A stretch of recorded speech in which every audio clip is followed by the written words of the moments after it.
Well, I guess we should probably do something. I don't know. Commence. Yeah. Yeah, Do you like my product placement? I do. I happen to Oh, have. you have it. Okay, there we Look, go. right. Nice, nice, nice. And your Godzilla keychain I have sitting looking at me on my little stand right here in front of my computer. So it was Sweet. very nice of you. And I like Oh, no your problem. autograph. I like your signature. Really? It's I very thought it was fancy. pretty crap. Yeah, I'm not good with cursive. But you have nice handwriting. That's very nice. Thanks. So, and I like the card. I like everything. It was just I appreciated you getting it back to me. Yeah, So, and no then, problem. and since all your fingerprints were on it, I've been using your fingerprints and I've been stealing your identity slowly over the last Oh, year. don't So, worry, the government's already done that. yeah, so we're good. It's great. All right.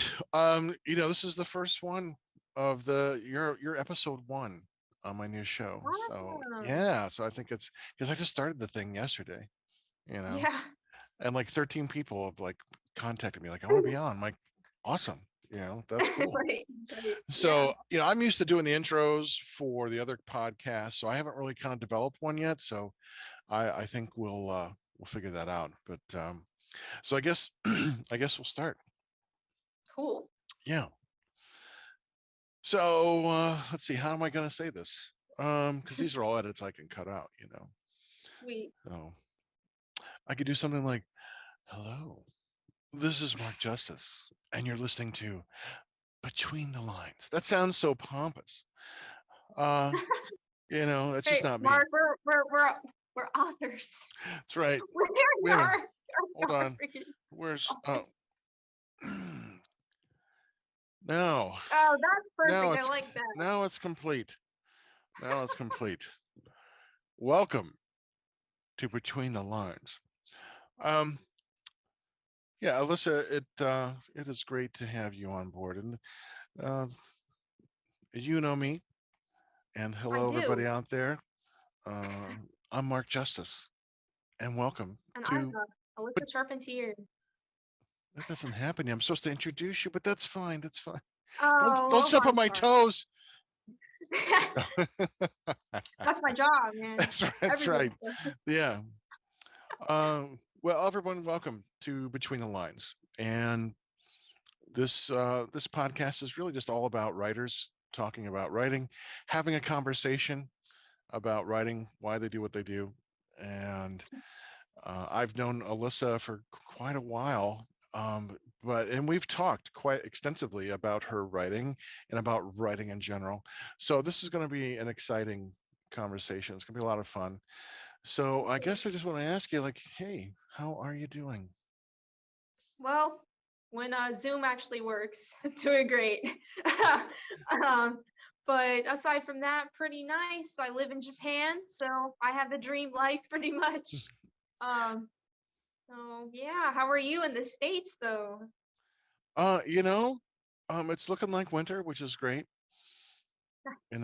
Yeah, I've got another week or two of classes and then a month off for break. I'll start looking for a technical writing gig. And Awesome. yeah, then I'm going to get back into working on the fifth book and drafting and try to knock out the rest of the first draft by the end of the break. So I have like 5 weeks off, 4 weeks off.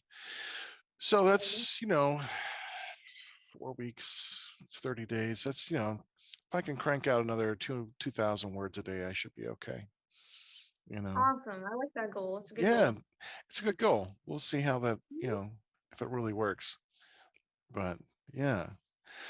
So, this podcast, as opposed to my other ones, which is more of a Q&A format, we're going to have that. But I kind of want to just have this kind of like a discussion. You just kind of got into writing as of late, and I have to say, you've been on a like bender, man. You have been cranking out like tons of words and sentences and paragraphs. And that's really exciting because, spoiler alert, here's Alyssa's first book,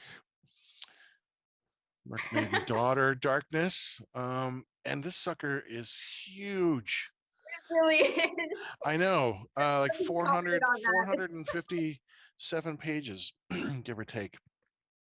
Now, I know you had a brilliant editor and mentor That I did. in this. He's very brilliant. Um, I'll be recruiting him again. Excellent. I'll take your money too.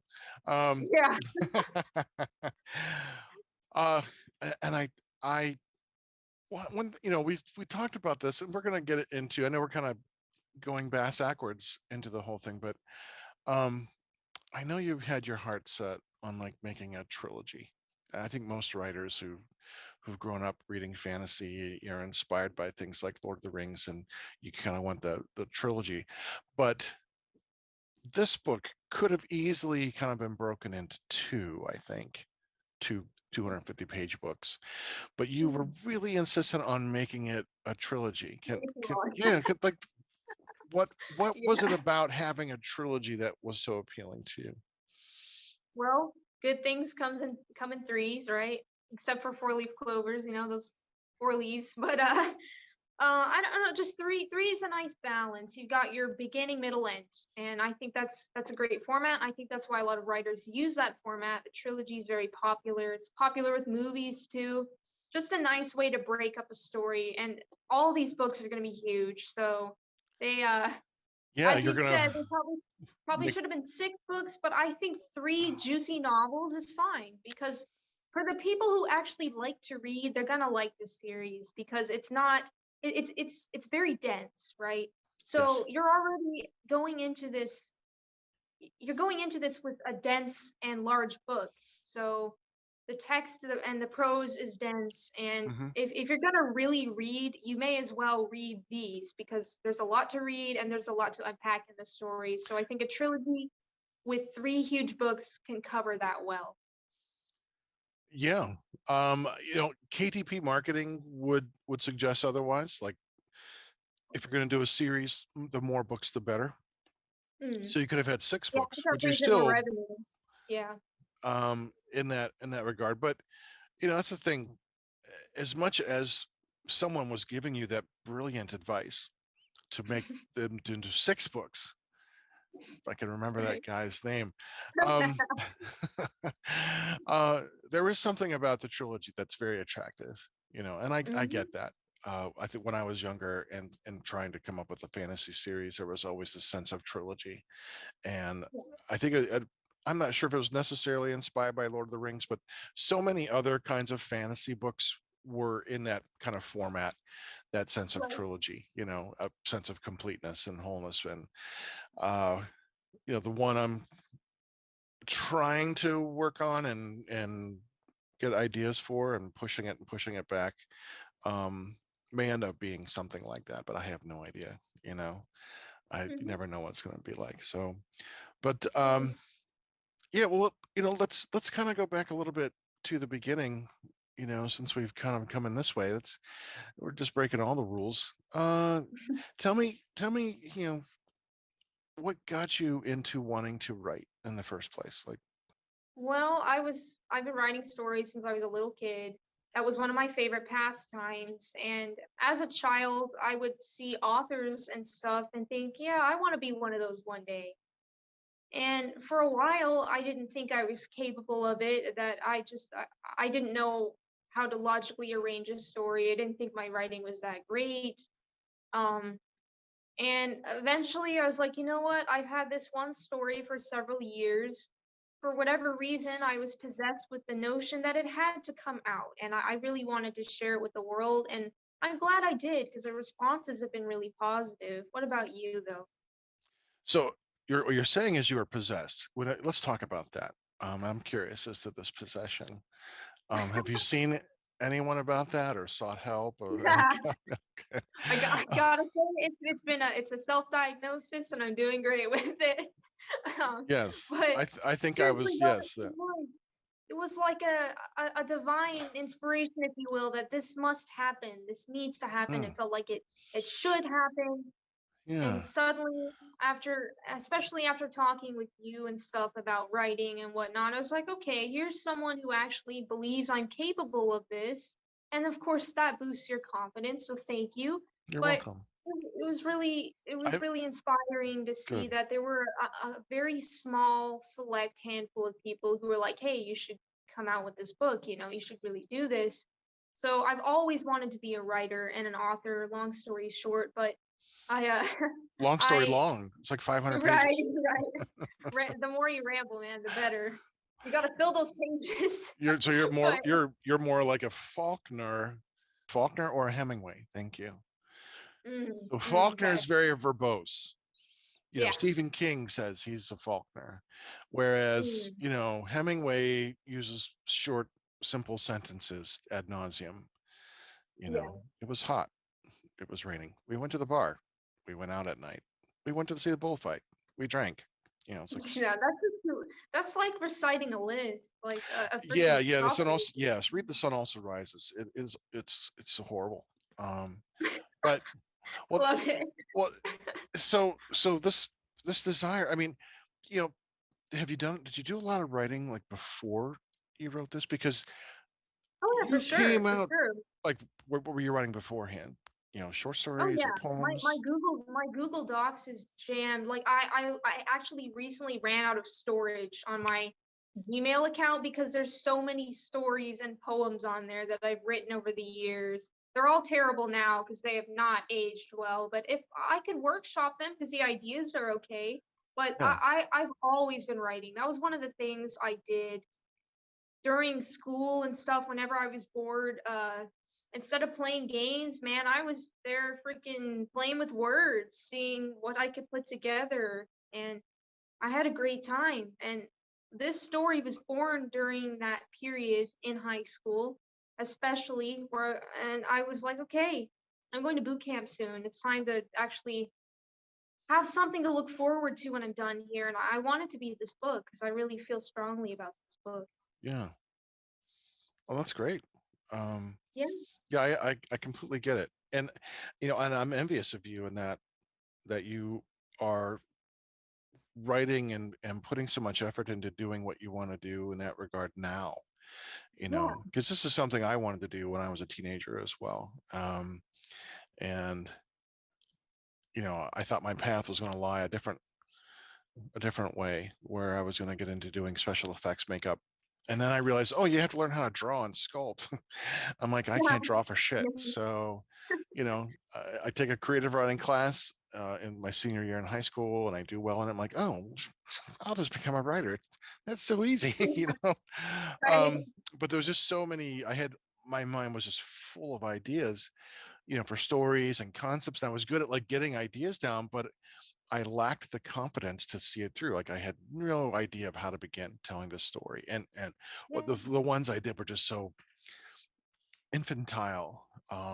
Like they were just abortions. Really, and you know, just horrible stuff. Uh, They do though. That's very relatable. it's true. It's true. I mean, I went right off the bat. Off the bat, I was probably I don't know, late teens, and I've been writing poetry like in some short fiction in high school, but I Yeah. saw Dawn of the Dead, the original George Romero classic. And like the next day, I'm like, I'm going to write a sequel. I'm going to write Feast of the Dead. And that that was my first novel. And I got like 5 chapters in, and I was handwriting it. And my mom Wow. was typing because I didn't know how to type at the time really, or she wanted to type it up for me or something like that. Um, and I thought, oh, once it's typewritten and on paper, oh, that means it's done. I've got a book, and it's just pure shit, you know. And I look at it, I'm like, oh my god, what the fuck, man, you know. Um, Oh, man. That reminds me though of some of the early books I wrote because I do have a few like almost finished, quasi finished, freaking crap in my Google Docs, and it's just garbage. It's from like 2 years ago. It's trash. I think that's yeah, progression, but that's hilarious. it's all it's a great. I mean, we all start at the same place though. You Yeah, start with true. imitation and with these aborted attempts because you don't know what the fuck you're doing. You really Exactly. don't. But I'm going to recommend something to you. Two words: backup drive. Get an external drive. Mm, Don't trust the cloud to keep your stuff. This is your precious true. stuff. One day, and I did the same thing. I had a pile of like poems and songs and short stories, and I uh, I threw it all away one day. I kept Um, it for years and years. I'm like, why the hell am I keeping this? And I just threw it all away and kind of started over, with a handful of things. But well, this the fact that you were writing and reading, I think is the crucial part to becoming a writer. You can't write well unless you've read something and kind of know how other people do things. That's how you begin imitating. So tell me, talk about some of your famous or some of the writers that you loved. Like when you were growing up, the kind of books you liked to read, stories. What were the things that you liked? I really liked Stephen King, J.K. Rowling. Um, I don't know if you know about the Warrior Cat series, but that one it's by like several different authors, but under one name. And I Okay. thought that was a really captivating. It's about these cats, so you think it's going to be kind of dumb, and it's supposed to be children's literature, but there's some dark stuff that happens in those books, and they're really, I think they're really good. It's about these cats who live in clans, and Okay. they have like their guardian angel clan up above that gives them warnings sometimes or punishes them with divine punishments and stuff, but Wow. it's really weird, but it's really So like actually captivating. cat god punishing them? Is it Well, Bast? several cat gods who that they were Oh, real cats, and they died, and wow. now they're in the little heaven realm, so it's weird. Wow, cat heaven, that's weird. It's like a giant litter box with all kinds of, scratching posts and catnip It's everywhere. kind of, yeah. One Right. big litter box. Right, and Um, it sounds like it'd be so dumb, but I really like that series. In fact, I want to reread it because it's just really good. And okay. obviously, J.K. Rowling with Harry Potter, she just Mhm. really has a great sense of wonder that she puts in those books. And obviously, the magic is interesting. Um, and so I thought that was really good. But when it comes to Stephen King, it's not just his horror that I like. I really like how he gets inside the characters' heads, and Mhm. that's actually something that I kind of imitated in my book was having you see into my main character's thoughts, the evil, intrusive, sick, rapid thoughts that just blow up on the page. Like what she's thinking about slicing people open and eating them, All these racing thoughts. She's And having that's these and this is a horrible, children's book. well, quote unquote. No, I know I'm just being facetious.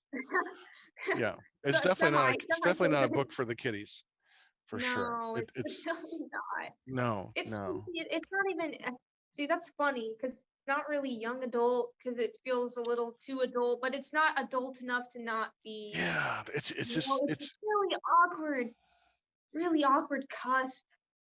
we're So I gonna just marketed it as young adult we're because gonna she's call it 15. puberty fiction. It's an awkward puberty stage. Yes, because it really feels like it. It feels like you're a young adult and you're going through adolescence. That's how Would weird you like it to and go to the funny. fall harvest dance with me? Right, your voice is cracking. It's Exactly. it's got the pimples, but it's got the dark thoughts and the brooding eggs. So And this is a dark book. This is a really dark book. That's one of the things yeah, I liked about it, and I think it's like how we kind of began talking was over dark fiction. You had read some yeah, of my stories, and yeah. I love those. I was really impressed. Not the fact that you read them and didn't put like a cease and desist order down, but you actually had really great things to say. Not just in that they were positive, but you were very thoughtful and in a way that surprised me. Like you really analyzed these stories and you looked at the imagery and the language and in a way that really surprised me. And at that, getting those stories back from you said it made me say, "Oh, okay, I like this girl. This girl's really she's bright. She's on top of things, and she really is articulate in a way that I wasn't expecting because I didn't really know you that well. I mean, we Yeah, I didn't knew know of one you. another, but Yeah, and I thought, wow, okay, there's something special here. and that kind of started this whole friendship, and Yeah, just for talking about sure. books and all these things, and writers. And you mentioned Stephen King. What is your favorite Stephen King book? I'd have to say Cujo. That's Okay. probably one of my favorites in general because one, I grew up watching the movie, love the movie, but there's a lot more going on in the book than just the dog. Sure. And that's what I think is so cool. The dog is just one of the many elements of fear in the novel. So we've got the wife, this one wife character who's afraid of getting older, and then she has an affair while her husband's away because that man makes her feel younger. So she has fear driving her. Her husband's afraid that their marriage is dying and that his business is failing, hence why he goes on this business trip. Um, their little boy is afraid of this monster in his closet. So you got that simple childlike fear there, but it's a part of the fear factor. And then we've got lesser characters. This one woman's afraid that her son is going to grow up to be like her abusive husband. So that we got another fear there. And then the entire town is afraid of the scorching hot summer that's coming over everybody, and they're like, wow, this does not feel right, there's something wrong with this weather this year. And then we've got this pedophile guy who is murdering people, who ends up possessing the rabid dog. So then we've got the Mm. very basic fear of the dog, and then the fear of the town, with this supernatural sense that this man never truly died. And it's just all about fear, but it's put together really delicately and subtly, um, so that it's much better written than the movie. Obviously, the movie's great, but the novel is where you see, oh wow, there's a lot going on here. And even the dog has these invasive evil thoughts as he's going rabid that I really thought, wow, that's painful to read, and that's great. I think everybody should be hurt reading this because it is painful, it's gross, it's wrong, and I love all of that about it, except for the fact that the kid dies at the end, which even Stephen Spoiler King alert. regrets. Yeah, right. Well, now I'm If you not going haven't to read read it. this Thank you, novel's Alyssa. novel's been out for like 40 some years, It's 50 on my years at this list. point. It's on your list. Hey, it's okay. It's a whole experience, man. You got to read. I recommend anyways. You got to read it. I It's honestly was never simple. going to read it because I didn't care for the movie at all, and I thought, I'm not going to read this dumb story. But now Sorry. there's so much. I didn't realize there was so much going on. That's an astute, assessment and analysis of it. Well, that's amazing. Fun fact: Stephen King said he was so coked up when he wrote this book, he doesn't remember it. Not he I doesn't remember heard writing about it. that. Like that's I don't know if I wanted to say if that's truly great or sad that Yeah, this is what you like. You write yeah. this book. I'm like, I don't remember.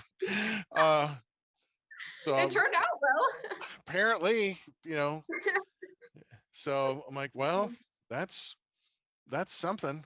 Um, that's something to think about. You have to have money, I guess, to get some cocaine. So, you know, I, d- I, d- I just, I don't understand that, but that's interesting. So, you said Stephen King, you know, it kind of affected or influenced your writing a little bit. Mm. Were there any other influences that, as a kid, because you had mentioned the, Harry Potter and the cat clans. Um, you know, it's not the first animal book that's dark. I mean, there's other like Watership Down is Oh, pretty dark, and oh, no, it's not as uh, dark as that. It's just, yeah, especially since it's spread across tons of Charlotte's stories. Web is kind of dark. Mm. Oh, Sad anyway. I mean, Charlotte's gonna die. That always made me sad. yeah. Except Runaway Ralph, which is not sad. I remember reading that as a kid. I was probably 6 and reading Runaway Ralph. I liked that book. It's about a little mouse on a motorcycle. So, yeah, I actually referenced Runaway Ralph in my first book. So, Okay, that's yeah, cool. I like yeah, that. I didn't know that was a trilogy as well. See, we're returning back Hey, to the original, it's trilogy. a trilogy of mouse Trilogy is books. universal. I guess so. Maybe people stopped counting after 3. They like got bored. Like, that's enough. 3. Yeah, That's plenty. We don't want to sit right. here all night and read your garbage.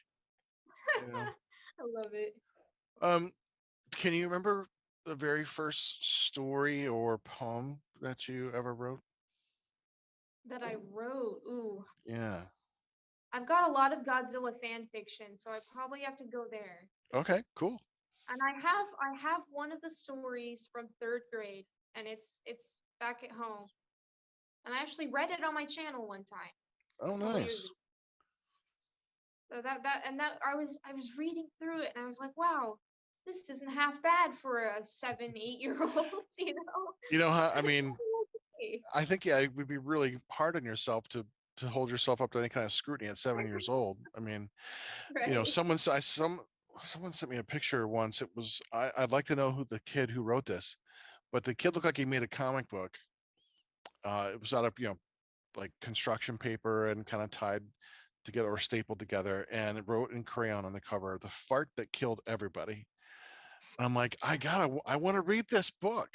I want to know who this kid is. So, kid, if you're out there, the kid who wrote "The fart that killed everybody," if you are out there, get in touch with me. I want to talk to you. He's probably like 25 now. What are you doing talking about my book? Um, Oh man, yeah, then that's he wrote a great. sequel. Then he wrote a sequel to it. So I'm like, Oh my yes, god. apparently some people lived, you know. Um, that's funny. So, you know, one thing I've always really enjoyed about the creativity that goes in behind writing is the sense of, world building. You Mm.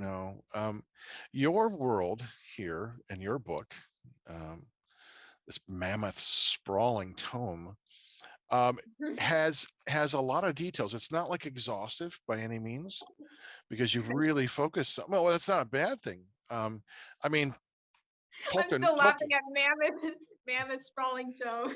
Oh, it is. It's colossal, huge. It's like the most gigantic.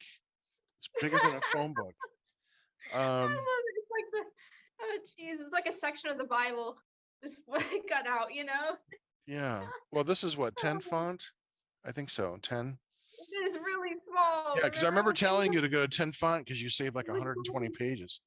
I'm like, they're hard. gonna KDP is gonna charge you to print these books. You're not gonna make a dent Yeah, time. right. I Yeah. love it. Um, even the Kindle download, it's like, oh, my Kindle got heavier. What was this? You know. Um, I love it.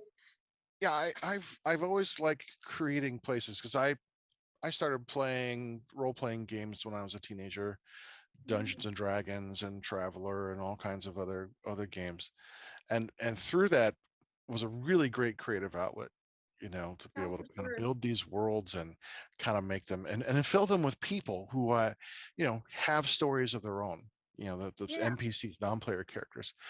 um when you created this world or any of the other worlds that you've worked on, how does that process for you? Well, that is a loaded question only because I'm not really sure. I would say probably more like stuff falls into place because I start with the plot and then everything else kind of fills in around it. And it's like, okay, well, this would make sense with the plot. This religion would make sense here, or this belief here, or this city and their customs here, you know. And So as obviously they I come got up, into, I'm sorry to interrupt, I'm sorry. oh no, you're so fine, go ahead. so oh, I know, I'm fine. But so when you say, oh, this religion will work here or this custom will work here, do you mean like the plot inspires you to create a custom that fits in like a puzzle piece, or do you think, oh, I need a ritual here, I wonder what that ritual would be, and then you imagine that, or how do those pieces fall into place? Probably more the former, because I have the story idea, and then everything else just kind of falls in like makes logical Okay. sense, you know. Okay. For example, in my novel, we've got these dark magic sorcerers. So I thought, okay, they practice dark magic. They can have a dark god who gave them this power. And on top of that, if they worship a dark god, they probably have some kooky rituals where they kill and eat people. So let's throw that Okay. in there too. Yeah, it's an You know? obvious next step. Of course, dark magic and then cannibalism, obviously. Yeah. Right. I mean, that's a pretty good sized leap to jump from just dark to automatically cannibal, automatic cannibalism. Were you Well, you watching like see, um, Wrong Turn or something at the time, when you were writing that Mark, or I gotta say, I was watching the news. So okay. Well, I kind of missed that story. inspira- You know. inspiration drawn from conspiracy theories, which may or may not be true, news stuff that bothers me, my favorite media, for example, Skyrim. You wander around Skyrim enough, you're gonna see some cleaned off skulls sitting on pikes and blood and dead bodies in these little caves, and these sorcerers eat them, these vampires, Oh, and nice. then you can start pinching, gotta pinch from everywhere and put it together, and now it's your own product. So it's a lot of different sources for that material Yeah. and Well, we're just influenced assembling by it. everything, right? Yeah, for I mean, sure. you can't create in a vacuum. Nothing Mm-mm. survives in a vacuum, as Peart writes. So there has to be. I mean, and we're all products of popular culture. I mean, popular culture surrounds us. It's the water in which we live. Like, if we were a fish, Yeah, it is the water that surrounds us. And for sure. and every writer, I think, was it Plato or no, some ancient writer, so there are only like 5, 7 basic plots. Every Yeah, story becomes one of those plots, right, and so there, while there's nothing new, we kind of give fresh, hopefully something fresh within a genre, right. because that's what makes genres so satisfying in a way, is that we know the formula, we know the tropes that go in there, and so we work within those parameters, but we also try to find some ways to invent something new, within Yeah, it. Those little kind of tweaks and making those characters with that personality, I find to be like that was really rewarding to have this town existing before I wrote anything. I was still plotting it out, but this town was alive. Juniper was kind of growing, and the people were becoming more real all the time. Did you, as you were plotting, even though you had your plot down, you're developing characters, did you ever experiencing anything like that as you were writing? um do you mean just like characters coming to life and such, or Yeah, like when you were developing the story and developing these characters, like, because you have some really interesting characters who have their own very unique personalities, like Twilight, who's this kind of innocent sweet girl at first, but then she turns into this like monster, and it's delicious to read her. right, This right. transformation, even though there's this like she's fighting against these urges, but she's like, yeah, I kind of want to kill him, and I'm just going to give into it. I'm like, yeah, it's very carnal. It There's a is. sense of like, and then you have this lusty character, Zamora, who's my favorite. Um, but she's Everybody's favorite. yeah, she's great. She's a constant though, because your story arc is really in this trilogy, you're gonna have it's really through Twilight. You're Yeah, developing her story arc, and so she's got this arc, whereas SpongeBob says imagination. yeah, Um, yeah, and so other characters around her can be less dynamic, even though mhm. there's some static. So when you tell me, like, tell me about Zamora. Like, let's just talk about some of these characters. Like, when you first thought of this character or whatever she became, what was going through your mind as you were creating her? I wanted someone who kind of embodied the 21st century female, just someone who's very, I guess, confident, but to an extreme, and someone who's it's all about her. It sounds really awful about 21st century females, but you know the type, right? The Instagram influencer type. So I thought, she's okay, making TikTok videos, badly pretty dancing much she would and be. She sure would be imitating if of she this, had. right? Okay. Yeah. So I wanted this woman, but I also wanted her to be more elegant than that, just more like a little bit like uppity. Not just oh I'm hot stuff, but also Yeah. I'm better than you, and you better recognize that because I'm Yes. very selective. Sure. That sense of So arrogance and conceit yeah, and contempt so just for that others. was That's what I like a about her. new, You know, yeah, she's confident in her sexuality and her looks, right, and she doesn't really give a rat's ass. I'm like, it's it's right, kind of pure in a way. There's no conflict with her because whatever right. conflict that there was that made her this way, it happened in her past. Mhm. And now she's just like, yeah, you know, I love it. I love I love hearing people like make these comments about the characters, especially her, because she's just she she's the freaking the dessert dish. If Twilight's the main course, she's the dessert, and and she's just a lot of fun. But she's gonna have some interesting moments in the final book, so look forward to that. But yes. I hope we but get to see more artwork of her. A whole series of Zamora pictures. I You know, actually do want some art of her when she's in her dinner gown because it's really elegant and yeah, nice. She's got some interesting makeup going on too. And she's got her right, hair up. I want to see her with her hair up and stuff. But for sure, I'd like to get some more yeah. art. Now you've taken upon yourself to do some like cosplay with your Mm. characters. So how what made you decide that this is what you want to do to kind of show off because you're embodying it? Because I mean, it's obvious you're Twilight in a way because the character, you guys have similar features. I don't know if you knew that about her or not.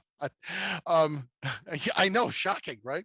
Um, but you can also do a pretty mean Zamora, and Yeah, it's like you put on a that different wig and wig. I'm throw on some telling you, that lipstick wig and is you, great. yeah, you look at the camera with, smoldering and like, look at me. I'm like, "Yeah, okay, I'm Yeah. convinced." So what was it about like dressing up like these characters? Did it, you know, why, I guess I can ask why you did it, but it looked like you're just having a lot of fun with it.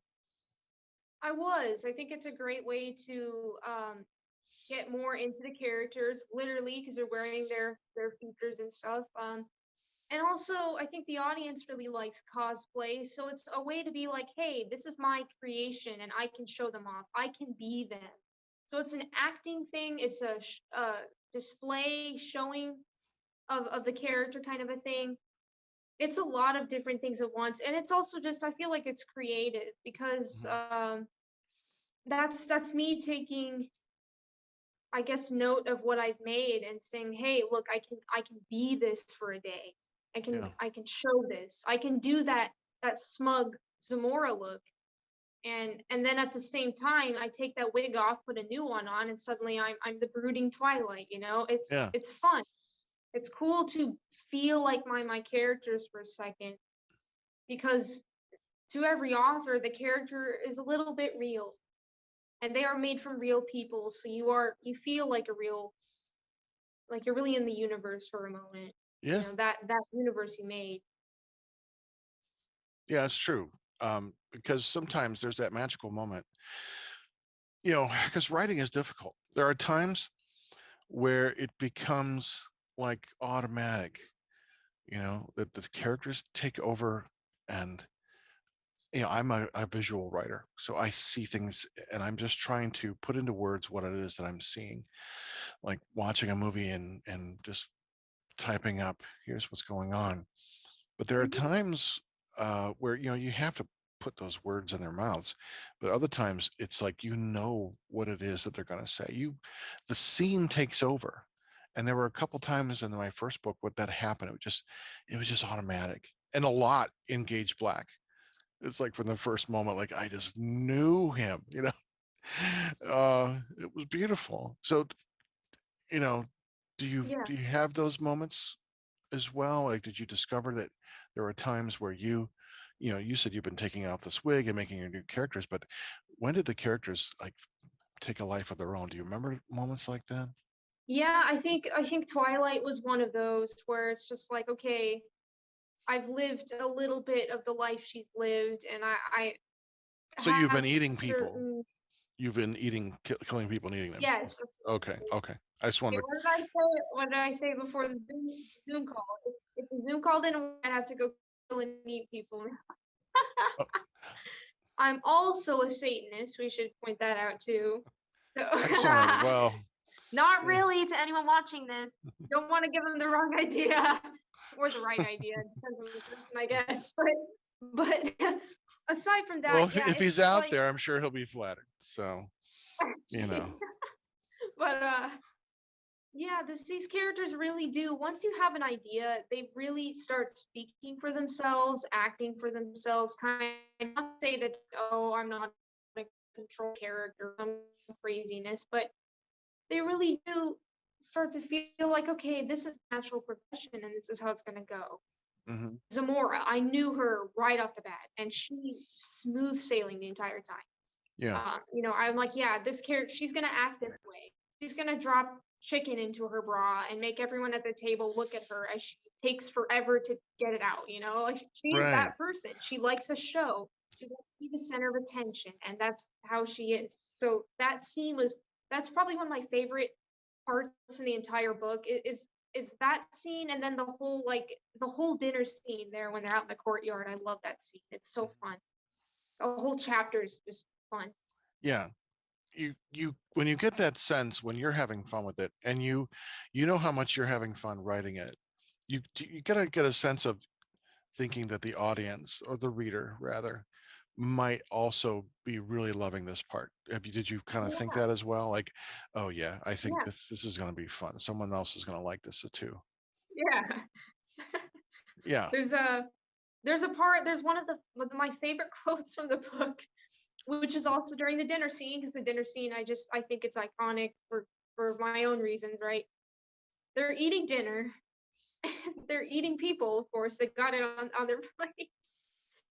And um the one guy says to Twilight, something about what is it? The breast is your father's favorite part or something, or some craziness. I don't remember exactly how it goes because trying to think of it now, it escapes me. But there's this funny part where probably the breast tissue, that's your father's favorite. And it's just a little scene that no one comments on. It's just there, and it's just so good. I love it.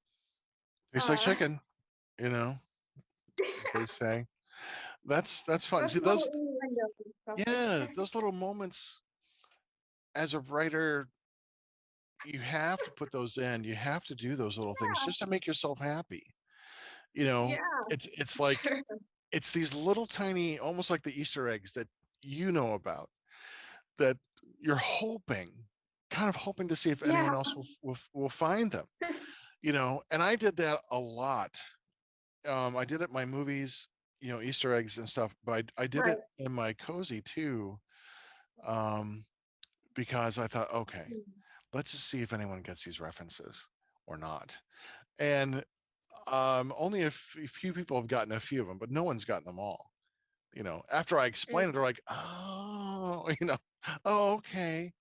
Um, Right. you know, but having, a character, my homage to H.P. Lovecraft in this book, and or Charles Adams, the creator of the Adams Family, uh, those little moments are hysterical to me. Like, and They because are. no one's gonna get that, but for me, Right. it makes me happy. Like, okay, it's like Yeah. Mystery Science Theater 3000. Like, I remember, I did a paper on them, and when I was in grad school, and I remember them saying, they write over 800 jokes for an episode, and they said if we write a joke and one person gets it, we're okay with that. If no one else Yeah. gets it, that's fine. And so I kind of love that bravado. Like, look, we are having fun with this, and Yeah. if you can't have fun with writing something or creating something, then why do it? I mean, Yeah. um, and and meeting people who kind of get that joke, or they get the reference, it's so satisfying. Like, oh, okay, thank you, you got it. Wow. You feel validated. Yeah. Like I did a good job. Like, this was intentional. I named this character this, or I'm referencing this intentionally, and the fact that they get it is great. And I guess maybe they're not expecting it, Yeah, uh, for sure.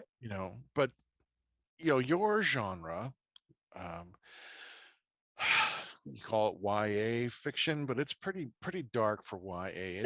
There's I don't even horror know what it horror is. elements, dark fantasy. I would say would be more appropriate. Everything. Gothic fiction. I don't even know, Yeah, man. yeah. It's it's It's it's everything, you it's. know? I don't think it's gothic in a way, not traditionally gothic, but it's definitely dark fantasy. You got Yeah. elements of that, and some horror stuff. Um, Yeah. which your themes are kind of great. I mean, I'm like a moth to that black flame.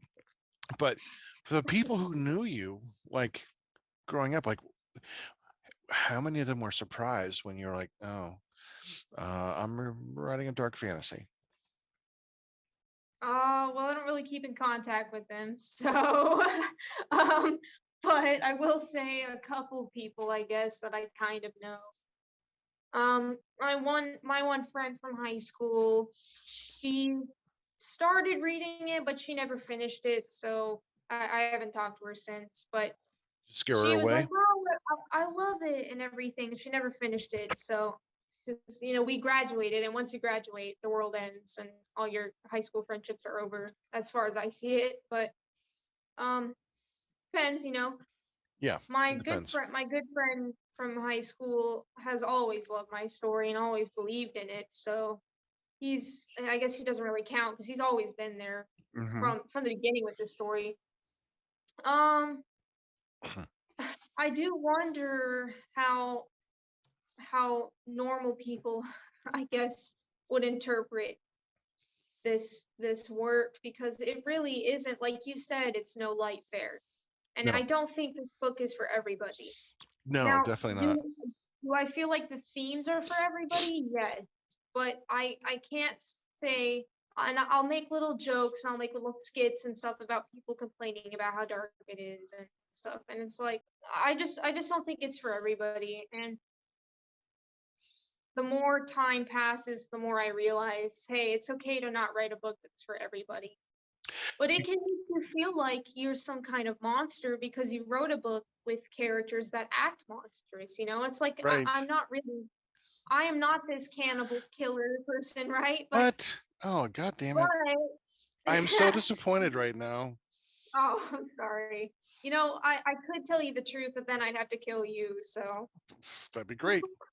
That's what that'd I've be been great. that's what I've been waiting for. I'm like a slab of marble beef here. I'm like Wagyu. I would be such good eating, you know. Jeez. Oh man, that reminds me of another cannibal story I wrote in eighth grade. It was actually really good, but it's terribly written, so it just needs to be fixed. So But you really have this obsession with cannibals then?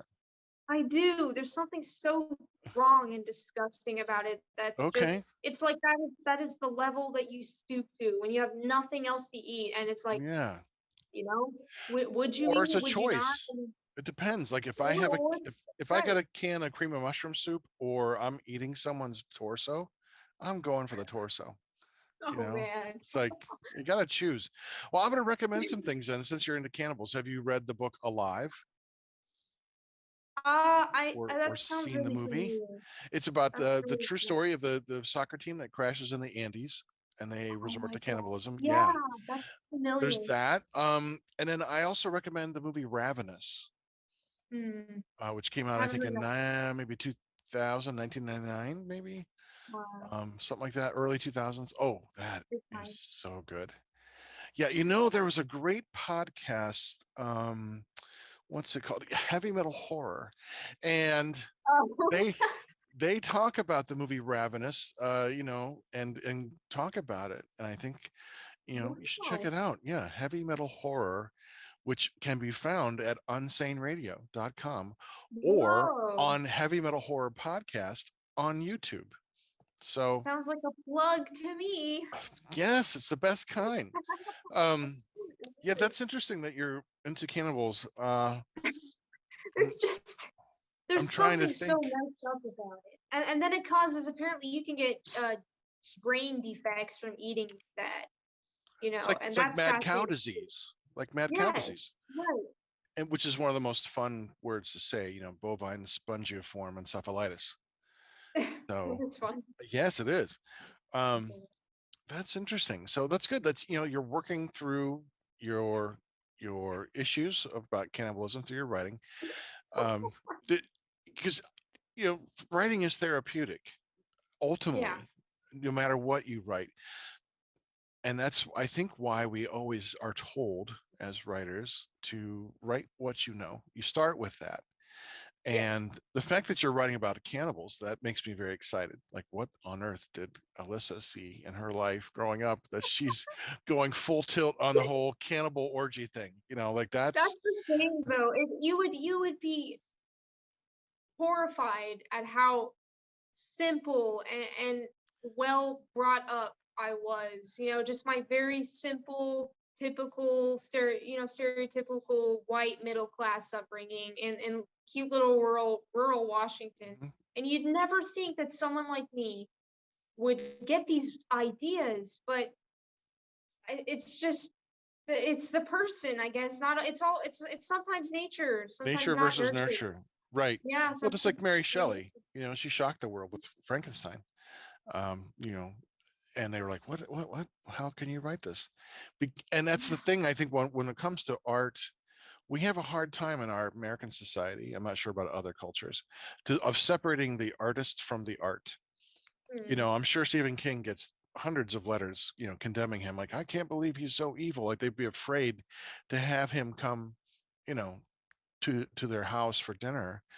yeah. And Hannibal Lecter. Um, but but as writing, it's fiction. We know it's not real.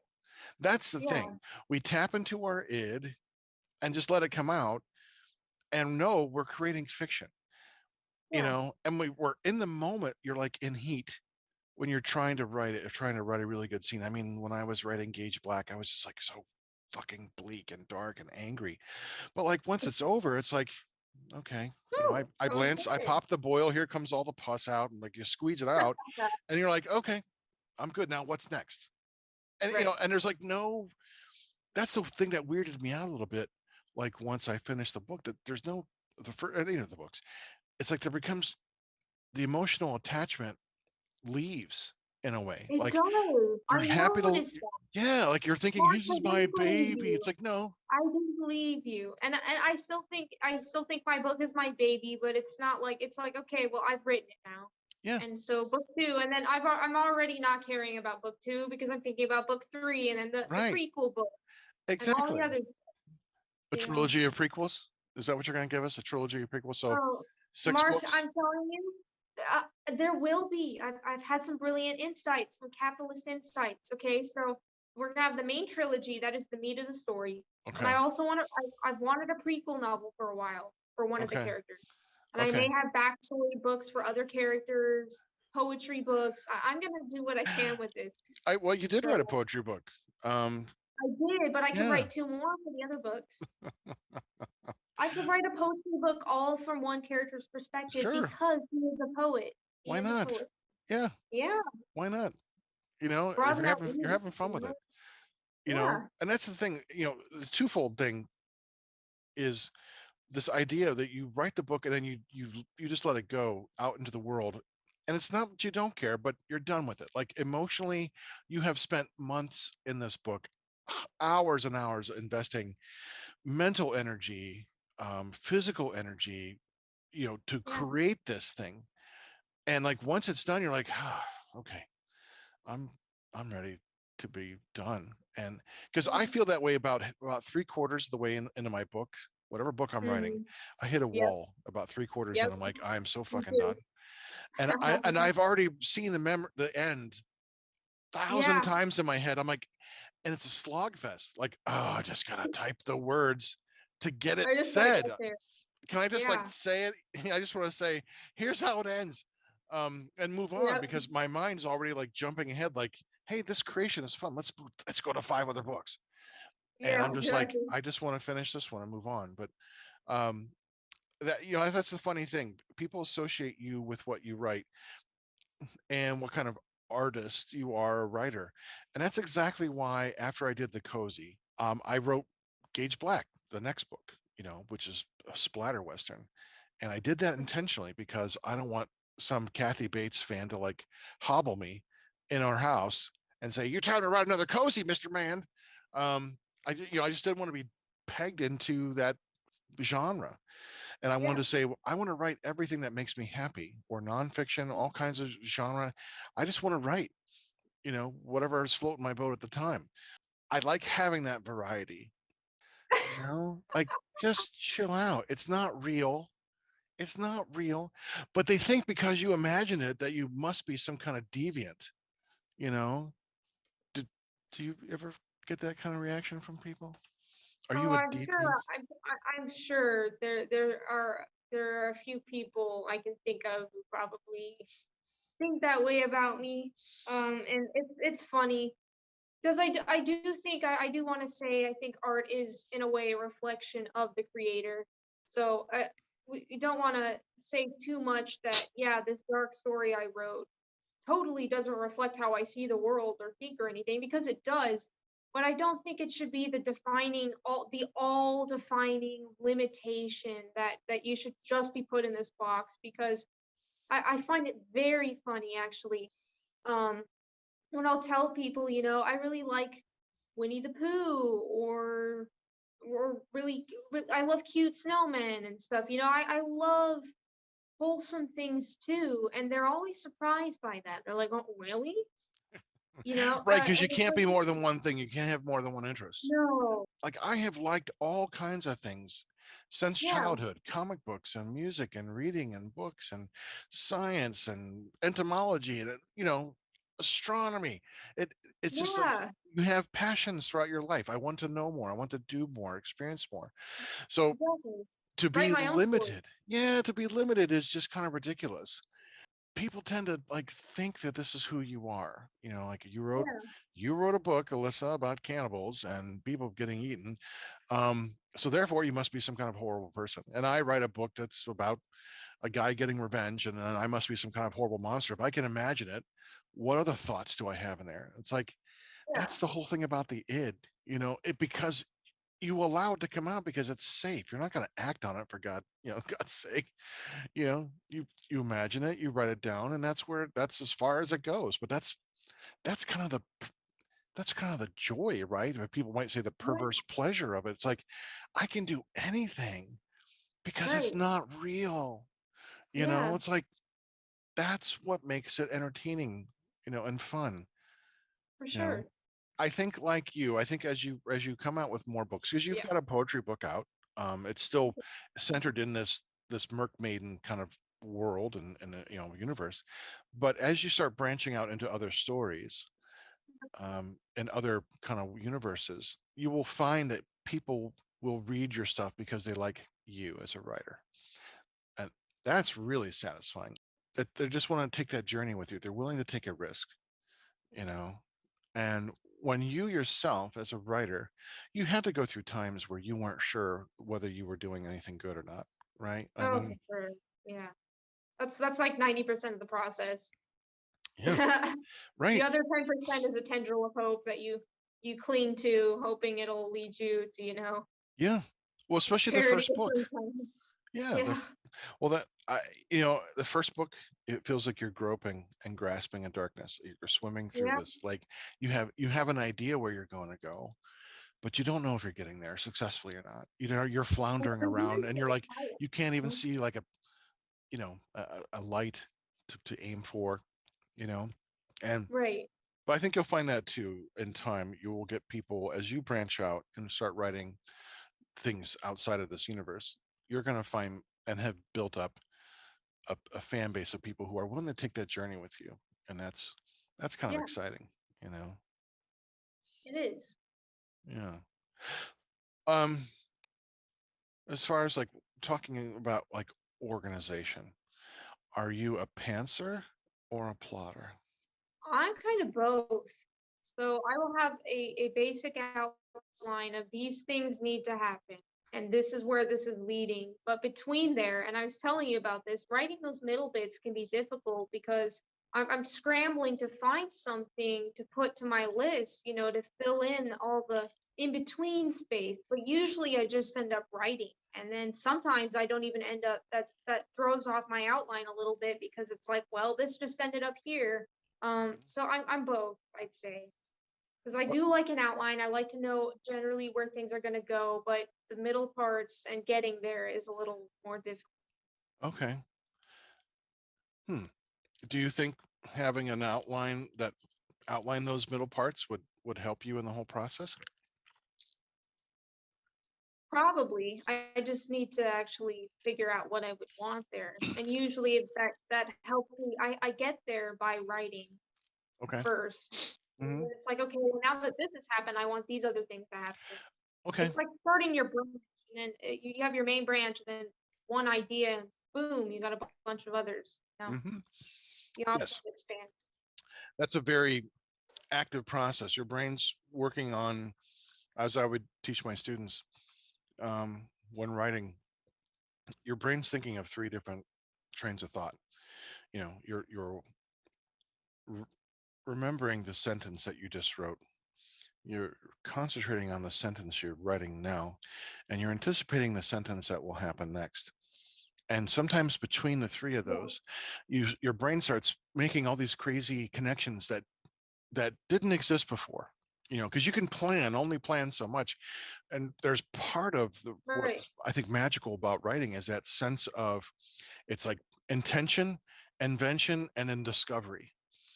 That magical sense, like, oh my god, I never even Yeah. imagined this before. I had an idea, but through the writing, Whoa. Yeah, you come into a whole different like realm or ideas that you never thought you'd have before. exactly. It is. It's like forming those new neural pathways. Like whoa. Suddenly, this whole section of the brain is glowing. Where only a few cells were before, and now it's all coming together. It's really Hmm. cool. It's a really neat process. Yeah, it's kind of fascinating when it It happens, is. and Yeah. that's having the outline is great. And the way I approach it, it's not.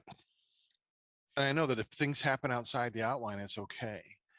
I can go Yeah. off the path, go off on a tangent, and it's okay because even if I don't use it in a particular story, I can always cannibalize it um, for later. Writing prompts your brain in a way to really think, and it sparks that imagination in a way that all the planning in the world can't do. It's a different kind of experience. It is. Sure. I'm going to ask some other questions here. Do you have like a favorite time to write? Like what time do you find yourself most creative? Late at night Okay. because no one's awake, especially on my current shift. I am nocturnal, literally nocturnal at this point. I'm about to go to day shift though, so I better ease back into a normal schedule. But um, I do really like evening, like at twilight time is perfect, and then that starts the whole thing once you get into late at night. Because I don't know, there's something about when it's dark outside and everyone else is resting that I'm like, man, it's time to work. But when I Hmm. see everyone else outside working and it's bright outside, I'm just exhausted and I don't want to do anything. I'd rather sleep or, I'm very unproductive during the day, especially in the morning. What about you? When I was younger, I was a night owl like you, Mhm. and now I do my I do my writing in the mornings when I wake up. I Interesting. tend to have the most energy and most drive and most focus, and I try to write when I do and when I am writing. I try to be on actively writing by like 9 a.m. One thing I noticed again, we're just jumping all over the place here. When you were writing, did you ever have a character that came off as just being flat? Like you had an idea about this character, but when you started writing them, you realize this character has the personality of a trout and not a good trout. Um, did you ever encounter that in your writing? Like, oh God, Um, this character, man, it's just, what is this going on? it's usually my tertiary characters or someone who's like really. not super involved, but they have to be there for plot convenience. And it's like, man, I don't even want to waste my energy on you, but I have to because you're here. So, yeah, I definitely have background-ish characters, but I haven't had that problem with more central characters so far. Hmm. Yeah, I get that because they kind of jump out at you, and sometimes you don't really know what a character is going to be like until you start writing them, like what they're going to Yeah, it's say, and then they just kind of pop out. I like, again, we're changing topics here. I like the fact that your second book, and I haven't read it yet, seems to be much darker than your first one. Is this because oh it's no, it's it's because it's the middle story and it's like the trilogy, the bright hope and then the darkness and then the rescue, or is that how you're seeing no, this no, one? no. It's actually this is the nicest book so far, and it's gonna be the nicest one. Oh, the second book is Book the one, nicest one. it's the nicest, yeah. Oh, really? I thought it was Um, like way darker from your description of it earlier. It's like going to be really, really dark. it's got some stuff in there, but it's more briefly mentioned and not really a part of the action. Oh, Um, okay. but I realized though the other day that no, book two is really not that dark at all. Huh. It's a lot more wholesome. But I also I kind of designed it to where book one is like, whoa, you just got thrown into something intense. Book two, she is recovering from that super dark story she just went through. But while she's recovering, she's also slowly gaining her strength for the slaughter fest that is going to be book three. So Okay. it's the Ah, calm it's the calm before the storm. It's okay. gonna be So it's yeah, like Titus Andronicus. I see. Um, really, really. you got to read that sometime if you want to talk dark. That's Bill Yes, Shakespeare's please. darkest play. Yeah, go read that tonight, Titus Andronicus. Okay, well that's interesting. Yeah, because that surprises me. Because from what I read, I thought it was dark, but now I like the fact that we're building up momentum. The middle act really informs the final act. I'm hoping to see some of that in your book because you have a wicked sense of humor, which I appreciate. But I really see bleakness in the Slaughterfest. That's exciting. I have that to look forward to as well. So that's It's gonna be great. did you know that from the beginning though? Like this is how the story arc's gonna go over these three books, or is it something that's kind of grown organically? It kind of grew for book two. I thought book two was gonna be really bad, but book two's been really calm. Now it's gonna close out with the bang because I'm almost at that point. I'm nearly there where it's gonna close out the bang, but that bang is gonna then landslide into the horrors of book three, and then book three is just gonna be terrible all throughout. Hmm. So it's gonna be a mess. 492 pages of slaughter. Well, I mean, how could you not want that? Probably it's probably Yeah. gonna be a long one. It's probably gonna be the longest one. It might be 600 pages. I don't know. You're gonna make like no money at all. It's gonna cost you $30 to sell this damn But book. not You know, print costs is gonna be like now. you're I'm gonna like, also no, Alyssa, this is book two. $20 to print this book. You're not gonna make a dime. Book two. Book two is only gonna be about 330. It's only about It's like 100,000 a words. oh well, it's a light fare then. I can read that. Yeah, I can read that at Sunday dinner. Then that is easy breezy, right, beautiful. exactly. That's that's exactly how I've been describing your book to other people. Like the arc that I'm using, one of the story devices is the Maslow's hierarchy of needs. And as Abby begins this journey, she's Mm, depressed and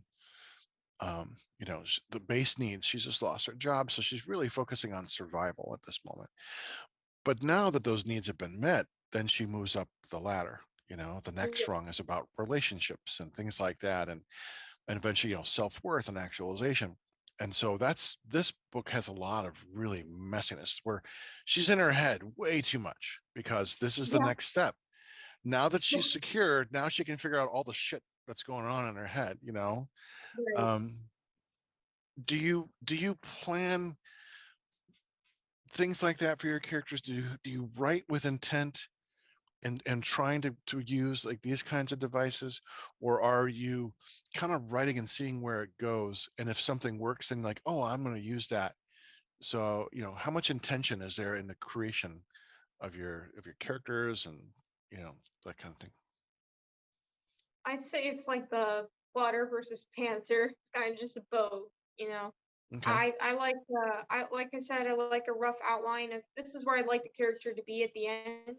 This is where they start, and then I just fill in from the middle and go as I please, and just kind of see how it all works out. Because I think that being able to write freely lends to some great opportunities and discoveries along the way. Um, like some of the spoilers and little plots in my story, it's like that wasn't planned from the beginning, but I added that as I was writing, and I thought, wow, this works really well. And I've had several people who've read the book, they're like, I didn't see that coming, that really tweaked me out. So that was cool. So you just like the middle bits, it's just writing pretty much. Hmm. That's discovery, right? That's where that invention, intention, and And then, imagination, and then yeah. and then discovery kind of Mhm. happens. That's the magic part. um yeah, well, that's great, I think. And being able to work with that, kind of going with that flow, um Yeah. tells me that you're really kind of confident in that. When something that sparks an idea, you're kind of able to tell whether it's going to work well or not. Because if it's Yeah. not going to work well, you could just toss it out. Yeah. Exactly. Speaking of the new book, when do you think it might come out? You have an Probably idea? spring, maybe early summer of 2022, because I feel good about it. Hmm. Ever since I figured out my middle bits problems, and I actually added in like a little mini arc for one of the other characters, and I'm satisfied with it. I think it's ready to go, you know? And obviously I'm gonna wait for my beta readers and editor feedback, but I think it's pretty solid. Good. And I like that it's calm, and see, it's calm, but there's that looming tension throughout the entire Yeah. novel. So it's really building to the third book, and I'm Yeah. having fun. I can't believe I'm already almost on the third book at this point. It's kind of wild. It shows active intent. If you're Yeah, realizing that the tension, the building swell and storm, that's every bit as important as just kind of putting it out there to begin with. And yeah, makes the reader want to want to see that third book. You want to see it through now because it's coming. And that yeah, could fill the reader with right. excitement or dread. Hmm. That's how I felt when I read the Michael Moorcock's Elric of Melniboné or Meldabone Mm, fantasy series yeah, way back in the day. It was a 6-book series, and from the beginning, there's this basically, theme of impending doom. These things are coming.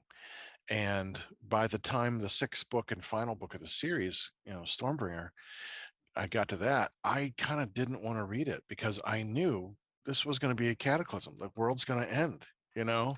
yeah, And I just like, I didn't want to face it. It's been building up for 5 books. I'm like, here I am, like, man, do I really want to? I got to see the story through, but like, I'm also dreading it. Um, right. as a And writer, that's I've, the oh, ideal. good. That's the ideal atmosphere you want to create for the readers. Dread or Is anticipation, both. any and I mean, I guess they all fit in the same thing, right? Dread is technically a form of anticipation. Like, well, this is gonna happen, so I'm worried, you know. Yeah. I'm afraid of what's coming. So anything, you know, you want them to read the next book, and I'm telling you, I this one author I was reading several of her books. It just got so convoluted, and I, j- I stopped caring. And then one character turned out to not be the antagonist, and I was so disappointed because I loved him as the antagonist, and I never. continue the series. Hmm, that's So interesting. Yeah, yeah, I guess I see because that. You feel some kind of a violation of a contract. Like there's expectations within limits. yeah, You know, yeah. don't tell me Zamora is going to end up being a nice person at the end. I don't want that. Don't do that to On us. what? Zamora, she's not going to become like a Girl Scout at the end, right? She's not going to be a nice goody two shoes. Please tell me that. Not going to happen. Well, I'm not gonna reveal anything, but you can read for yourself. Yeah, I will. I'll have to. Yeah. My guess is that she's not going to be, but you never know. You never know about it's that. true. Um, well, now that you're writing, how did it feel to see your book in print for the first time? It was seriously a high, and I don't think that any substance could get you high like that. Because it's not just a physical; it's an emotional. Everything is elevated, and it was just I was waiting for like several days for it to come, and the first package got lost in the mail. So I quickly put in my new order, and it was just so cool to hold this huge book. Like, whoa, I did this. And Hmm. someone else is gonna get to read this. It was super cool. I Yes, can't even. it is huge. This But author is lost. It's gigantic, man. He could kill someone with that if it was yeah, hardcover. it's about 17 pounds. Um, that's awesome. Yes, there's something uh, that makes the moment feel. It moves it from theoretical to reality when you see that book. Yeah, it Like does. I Yeah. know I did this. I know because I remember doing it, all the work, but on a computer when you see the Word document, it's so It's not the different. same. It's not It right. is. Um, On the Word document, it's so shallow and empty and detached feeling. It's like, yeah, these are pixels on a theoretical page. But then when you get that book, it's like, whoa, this is real. hmm My print is on these pages. yeah, and then you're hoping like, oh my god, I It hope I was didn't awesome. like leave too many like typos, please, or ellipsis. I hope I didn't make too Yes, many of that those. too. And the fear is a little Exactly. the best thing ever. Plus I Yes. thought. Exactly. See, three. It's Mark, like if it's you like the read trilogy of dots. It's a trilogy of if you punctuation. read oh my gosh.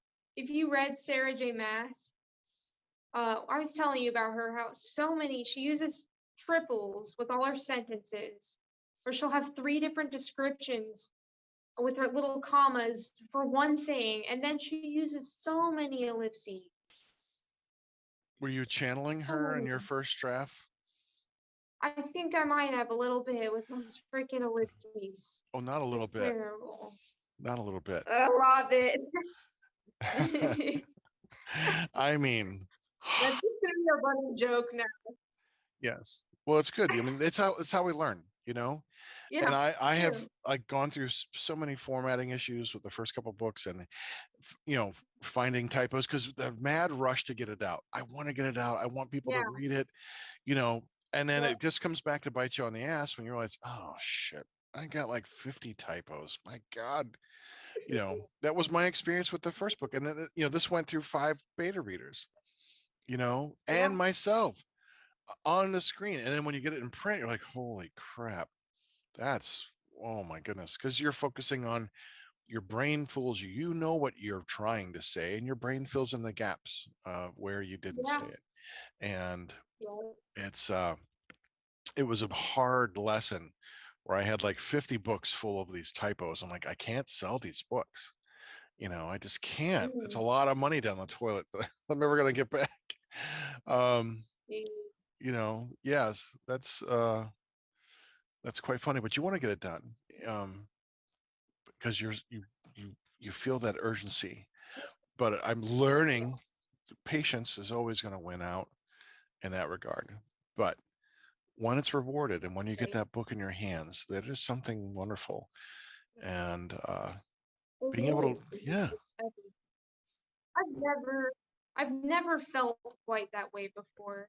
You know, and I've had some cool moments in my life where stuff was exciting, but I've never that was the coolest that might have been the coolest moment of my life was holding that and seeing, wow.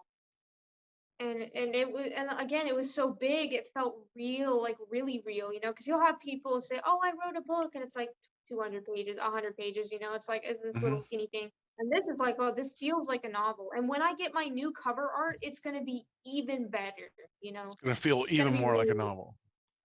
Well, yeah, to be fair, exactly. the genre expectations for different well, novel lengths for different genre expectations are quite different. Like horror and fantasy, you're right in the pocket. I mean, it's still a lengthy novel, 400, 500 pages. That's big by most novels standards anyway, regardless. I'm going to ask a few kind of open-ended and kind of theoretical kinds of things. What's the most satisfying thing about writing to you? I think it's looking back over it and seeing how all the references, all the little details, all the character moments and everything came together in a coherent story. Like this is a real story and these characters feel real and this feels like it actually happened. Because in a sense it kind of did. Because your world or your mind is its own inner world. So you've got these characters flitting about across the stage, you know, having their little jaunts and everything, and they're having a great time. And then you get to see that. And then when you get the physical copy, it's like, wow, yeah, this is legit. You know, that's epic. But I also really like hearing people's feedback too, because that's really exciting. And when someone else steps into the story, they've never seen it, fresh eyes, and then they come out of it. I've had several people tell me they've read it more than once. I've had someone read it 3 times. Wow. Loved it so much, and it's like, wow, it's epic, you know. Yeah. I And, haven't and read like my I own books told three you, times. like I told you, it's a very it's a very dense novel, so I guess it makes sense in a way. You want to read back through it. If you like the story, you want to absorb all the crazy amounts of world building lore and whatever else is in there. Now, to me, my story is not complex at all. Uh, just people commenting that it's really, I guess, dense or something. Not in a Yeah. bad way, but just like it, clearly because they're reading over it several times, Yeah, like there's a I lot there's a said, lot to going on. absorb. Sure. It is Yeah. dense. It's pretty busy. So so so that was a part of the answer about the satisfying about being a writer too, is like when people read it. Is that what you think that the most satisfying about part about being a writer is that the audience or reader response? Is that accurate? No, no, No? it's just it's one of the perks. Mhm. And then reading back through it and it feels like an actual story, you know, that's really Mhm. cool. Okay. Yeah. I'm going The reader to response just kind of justifies it, I guess. sure. Yeah, I guess so. And it is a scary feeling, and also you want to throw it out there. You're wanting people to like it. You hope they will. At the Yeah, same time, you can't guarantee it. You can't yeah, you can't try to please everybody, nor should you. You first and foremost, ultimately you have to please yourself. That's I don't take a lot of advice from Stephen King. I think he has some good ideas about writing, and I try to be true to those. The most important thing is just being true to yourself. Write for you. Don't give a damn about anybody else. Don't worry about what they're thinking. Just write what makes you happy. And yeah, that's that's a pretty good rule to kind of go by, you know. I mean, it's not like we're being paid a shit ton of money. We don't have publishers hounding us. We're indie publishers, we're self-published. So, why should we be concerned with trying to anticipate, something that someone's going to read, because you ultimately can't control that. You don't know what people are going to like. I mean, that has to be something important. Like if you're going to spend this much time doing something, it's wonderful that other people read it and like it. That's a fantastic feeling. But at the end of the day, I mean, I have to be the one that that likes says, it and believes in it. yes, exactly. Yeah, Because true. I'm not gonna promote something if I don't really believe in it. Like, Yeah. if I know I'm turning out a piece of crap that's peddled to some market and it's swill, like I'm not gonna promote that. I mean, at least not right now. I guess if someone said, "Here's $1 million to write this swill, would you write this?" I'm like, yes, you know, yeah, sure, for $1 million, yeah, what the hell, Um, Right. but we're not going to make that kind of money doing this kind of writing. The chances are most indie writers aren't going to make money, but that's the publishing market, though. The publishing market right now is kind of an doldrums. Most published books, even by publishing houses, don't sell more than 1,000 copies in their lifetime, and that's a kind of a scary thought. And we're going to wrap things up here because we've been talking for a couple hours. It's been a great conversation. I've enjoyed it. Absolutely. We should do it Yeah, again. yeah, definitely. Tomorrow, and how about in 20 minutes? uh, yeah. Uh, Other than you have this book of poetry, Children of Darkness. You had mentioned other books of poetry, based on the characters in the Myrk Maiden books. And what other projects do you think you might be doing in the future, aside from the Merck Maiden related kind of books? What other kinds of books do you want to write?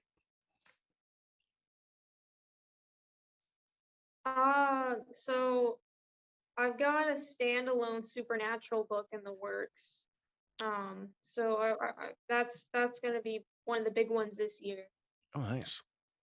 So Do you have a title, or are you able to share that?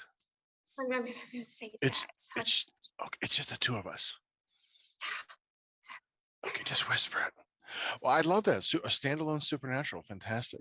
Is it So it's also going to be a gigantic tome, mammoth? probably knowing me, I can't hold myself in. I send long emails, long texts, long everything, long Facebook posts. I just can't shut up. It's just how it is. Well, that's why you have a YouTube channel, right? I mean, Not true. to this is to say what you want to say, right? You have an Yeah, audience there. it's true. But to getting back to your supernatural, so we got that in the works. What else? What else? Do you think you might want to do down the road? Like in your writer fantasy, if you got a fantasy about how does this play out in 10 years? Where do you see yourself, like, as this writer? Like, what do you want to have accomplished by then? I want probably several more series done. Well, probably fantasy or supernatural something, because I'm really into that right now. And that's a very hot trend at the moment is dark fantasy. All right. Um, and then I like dramas and uh really dense, theme heavy books, I just do. So anything, just a lot of Yeah. dense, intelligent, hopefully fiction, All right. that gives people, because man, I don't know what the world's gonna look like in 10 years.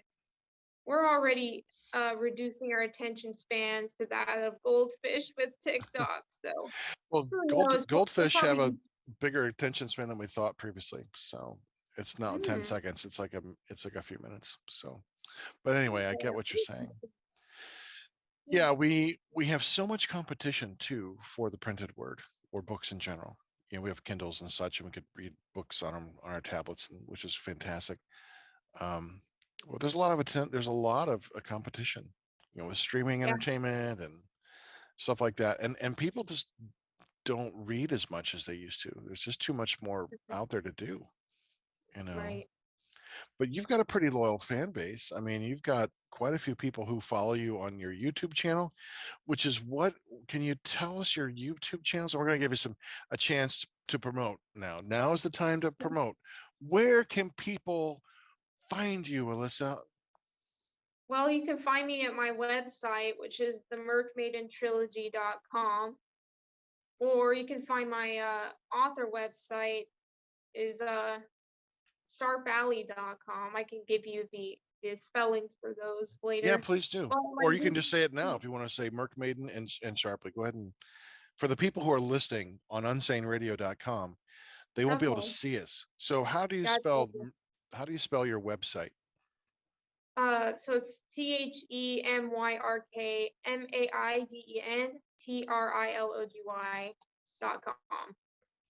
So there's that, and then CHARPALY.com for my author name. And then if you want to follow the YouTube channel where I occasionally mention my books and stuff, it's Alyssa Goji Geek 101. That's GOJIGEEK 101. So I talk about Godzilla on that channel, but I will also occasionally mention my original works. Yay!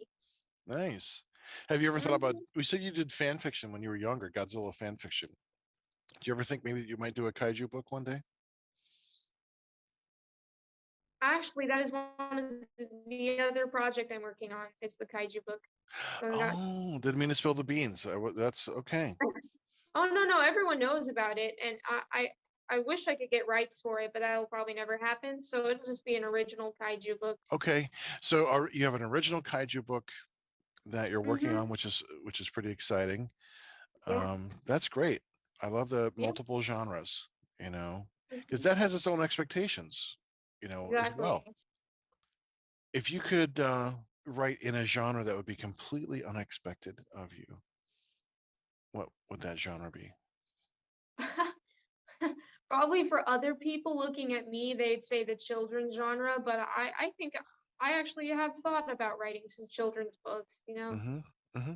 stuff that would make me feel comfortable for my little brother to announce me as an author, to his class. So I I don't think there's any genre really.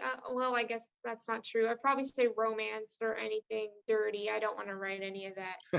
Um, so that's Romance, dirty, a dirty genre romance, people feeling not and interested kissing. at all.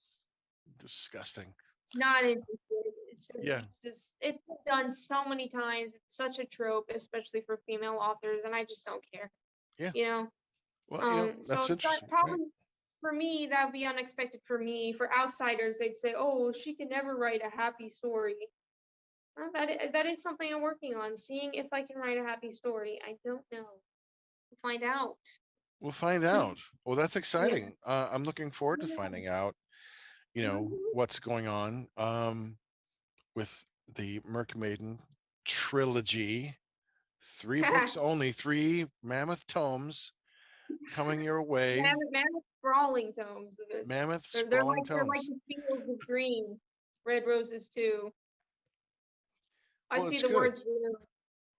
Yeah, you know what you want to do, and that's what makes it fun. I mean, that's what you know. Writing is ultimately about having fun. Um, because it's a Yeah, lot of work, so we might as well have fun while we're doing it. And exactly. and so I want to just thank you for sir taking some time to talk. I've really enjoyed our discussion and just kind of sharing, your work, my work. Yeah. I mean, even though we know a lot of the stuff about one another, just kind of being in the moment with you in a way that's different. I've really enjoyed this. I've had a good time with you. Yeah, this has been great. For sure. We need to do this more often. It's like the first time I've Yes. actually seen you like live, and Yeah. not on your YouTube things. Yeah. There you go. And this is going to be on YouTube too. So Exactly. Well, Alyssa, before we head out, is there anything else that you'd like to say or promote before we take off this evening? just look up the Merck Maiden trilogy. That Merck with an MYRK, and check it out because I'm And getting reviews on readers' favorite and their favorable reviews. So these are random people who don't know me. They're picked from a selection of readers and stuff, and so those reviews get you stickers. So hey, I nice, get a 5-star sticker. excellent. And people can find your books on Amazon. Yes. They can. They can find on Amazon and at my websites, which were mentioned before. Yeah, nice. I think your website has a wonderful quote about you, and it's one of my favorite Oatmeal. things. Yes, you are so I much more didn't. than oatmeal. I think I that want is that. I want that on my. I want There's that on a mug or something. you gotta have that, right? It's a brilliant quote. Um, It is. It's really great. You know, there's a lot of there's a lot of bland truth to writing. it. There's a truth to it, There is. and I know that person meant every word of that. I'm You know, sure they did. yeah, And I appreciate it, which is why they're on my author website. yeah, and I appreciate that too. That's or that person rather. That person appreciates it. Yeah, right. Yes, I'm sure. Yeah, well, it's good. It's good. Uh, you have been watching and listening to Between the Lines. You can find us at unsaneradio.com. You can download full episodes or listen on your device. You can watch us on our YouTube page. If you're watching, this is where you're at. The YouTube page is Mhm. Between the Lines Podcast. It's funny, I wish I'd known there were so many other damn Between the Lines podcast pages when I came up with this. I would have thought of something different, but it didn't work out. Original in your unoriginality. It's okay. What are you gonna do? I found a nice font that had lines. I'm like, well, that's nice. You know, I'm like, there's just nothing new, nothing brand new. At least that was about. I didn't want to call it like writer talk or, like writer to writer. It's like, no, no, no, Sure. no, no. But between the lines, like, it's fine. We're just having a good time. We're having a discussion. So if you are a writer Yeah. and you would like to join me for a chat on Between the Lines, email me at betweenthelines54 at yahoo.com. It's betweenthelines54 at yahoo.com. So here's my cheesy outro. So see you next week. Between the Lines. Wow. You like that? That's pretty good, right? Yeah. Standing ovation. Oh, you're sitting. Oh, now you're standing. There you go. The slow clap. See, that's all we needed.